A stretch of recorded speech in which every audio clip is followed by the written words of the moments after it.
বিশ্ববিদ্যালয়ের শিক্ষার্থীরা আমাকে নির্বাচিত করেছে। শিক্ষার্থীদের ম্যান্ডেটের বাইরে গিয়ে কাজ করার দুঃসাহস না দেখানোই বেটার। আমাদের বিভিন্ন প্যানেল থেকে যারা আসছে সবার ইশতেহারগুলো কম্বিনেশন করে আমরা একসাথে সবার ইশতেহারগুলো বাস্তবায়ন করবো ইনশাআল্লাহ।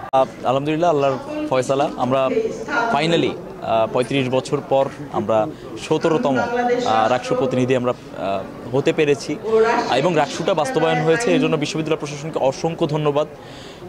এবং মানে কোনো প্রকার সকল ছাত্র সংসদের থেকে কিন্তু রাজশাহী বিশ্ববিদ্যালয় কেন্দ্রীয় ছাত্র সংসদ নির্বাচনটা কোনো বিতর্ক ছাড়াই এত সুন্দর একটা নির্বাচন হয়েছে এবং আমরা এখন পর্যন্ত আমরা এত স্যাটিসফাইড।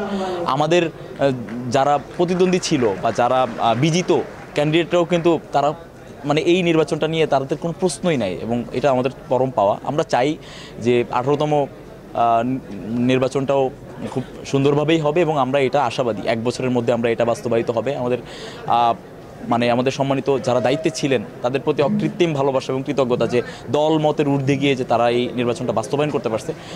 এখন কাজ করার পালা আসলে বিশ্ববিদ্যালয় প্রশাসন যতটুকু সহায়তা করবে এবং আমরা আমাদের সর্বাত্মক প্রচেষ্টা চালাবো শুধুমাত্র শিক্ষার্থীদের কল্যাণে কাজ করা। এখানে এর বাইরে অন্য কোনো ম্যান্ডেট নিয়ে কাজ করার ন্যূনতম ইচ্ছা নেই এবং সাহসও নেই, কারণ বিশ্ববিদ্যালয়ের শিক্ষার্থীরা আমাকে নির্বাচিত করেছে। শিক্ষার্থীদের ম্যান্ডেটের বাইরে গিয়ে কাজ করার দুঃসাহস না দেখানোই বেটার। এটা সকল প্রতিনিধিদের জন্যই আর কি।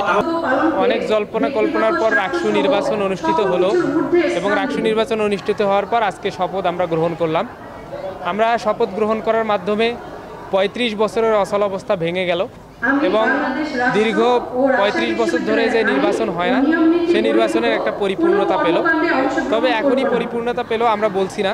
আমরা যদি আগামী 1 বছর যারা নির্বাচিত হয়েছি 365 দিনের প্রতিটা দিন যদি আমরা নির্বাচনী ইশতেহার অনুযায়ী পরিপূর্ণভাবে কাজ করার চেষ্টা করি তাহলে এই আয়োজনটা সম্পূর্ণ হবে এবং আমাদের সত্যিকারের পাওয়া রাজশাহী বিশ্ববিদ্যালয় ছাত্র সংসদ নির্বাচন থেকে আমরা পাবো ইনশাআল্লাহ। আমরা আশা করছি আজকের শপথের মাধ্যমে আমি সহ যারা নির্বাচিত হয়েছি এবং শপথ নিয়েছি আমরা সবাই মিলে আমাদের ইশতেহারগুলো বাস্তবায়ন করার ক্ষেত্রে সর্বোচ্চ ভূমিকা পালন করব। কারণ শিক্ষার্থীরা তাদের আমানত আমাদের উপর তুলে দিয়েছে, আমাদের হাতে তুলে দিয়েছে। তারা যেহেতু আমাদের উপর আস্থা রেখেছে তাদের আস্থার পূর্ণ প্রতিদান দেওয়া আমাদের দায়িত্ব। নির্বাচনী ইশতেহারের ক্ষেত্রে আমরা শর্ট টার্ম, মিড টার্ম এবং লং টার্ম কিছু ইশতেহার আলাদা করব। তার মধ্যে শর্ট টার্মগুলো যেগুলো র্যাপিডলি বাস্তবায়ন করা যায়, দ্রুত বাস্তবায়ন করা যায় সেগুলোর ক্ষেত্রে আমরা মনোযোগ দেব ইনশাআল্লাহ। আপনারা জানবেন মৌলিক চাহিদার কিছু ইশতেহার আছে, যেমন পানির সমস্যা, খাবারের সমস্যা, এই ব্যাপারগুলোতে আমরা মনোযোগ দিব ইনশাআল্লাহ। আপনারা দোয়া করবেন। আমাদের বিভিন্ন প্যানেল থেকে যারা আসছে সবার ইশতেহারগুলো কম্বিনেশন করে আমরা একসাথে সবার ইশতেহারগুলো বাস্তবায়ন করবো ইনশাআল্লাহ।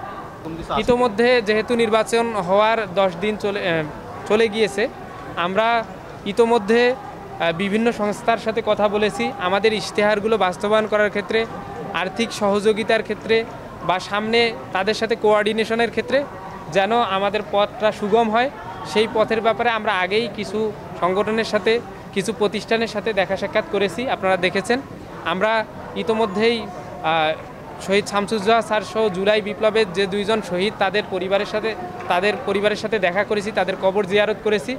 আপনারা দোয়া করবেন আমাদের কাজগুলো বাস্তবায়ন হওয়ার পরেই আপনারা যেহেতু জানতে পারবেন, আর বাস্তবায়ন হওয়ার আগে আমরা যাবতীয় কাজ করব সেগুলো ধীরে ধীরে জানতে পারবেন। সবাই মিলে আমরা আমাদের ক্যাম্পাসটাকে সুন্দরভাবে গড়ব ইনশাআল্লাহ। আচ্ছা, বাইরে আমরা দেখছি যে ছাত্র আন্দোলন চলছে রাজশাহী বিশ্ববিদ্যালয়ের দুইটা সেক্টরে। রাজশাহী বিশ্ববিদ্যালয়ের 2টা সেক্টরে বাইরে যে আন্দোলনটা চলতেছে, আমি যতদূর সম্ভব জানি নাট্যকলা বিভাগের নিয়োগ সংক্রান্ত ব্যাপার নিয়ে, এবং এর আগেও আমরা একটা আন্দোলনে একাত্মতা প্রকাশ করেছিলাম সাইকোলজি বিভাগের নিয়োগ সংক্রান্ত ব্যাপার নিয়ে। আমরা প্রশাসনকে আহ্বান জানাবো শিক্ষক নিয়োগ সংক্রান্ত যত ধরনের অপতৎপরতা এই ক্যাম্পাসে ছিল, যত ধরনের নেপোটিজম ছিল, যত ধরনের নিজের পছন্দ অনুযায়ী ক্যান্ডিডেট নিয়োগ দেওয়ার জন্য সব নিয়মের অপব্যবহার করা হইতো, ক্ষমতার অপব্যবহার করা হইতো, সব নিয়মের তোয়াক্কা না করেই কাজ করা হইতো, সেগুলো সব কিছু ভেঙে দিয়ে নিয়ম অনুযায়ী নিয়োগ দিতে হবে। সেই নিয়মের মধ্যে যদি কোনো শিক্ষকের নিজের পছন্দের শিক্ষার্থী না থাকে তাও তাকে সেটা মেনে নিতে হবে। আমরা যদি সব কিছু নিয়মের মধ্যে করি আশা করি সুন্দর একটা ক্যাম্পাস গড়তে আমরা ভূমিকা রাখতে পারবো ইনশাল্লাহ। সেই শিক্ষার্থীরা নিয়োগের যে দুর্নীতি হচ্ছে বা নিয়োগে যে অপতৎপরতা হচ্ছে সেগুলোর বিরুদ্ধে যদি অবস্থান নেয় আমরা তাদের পক্ষে অবশ্যই ইনশাআল্লাহ।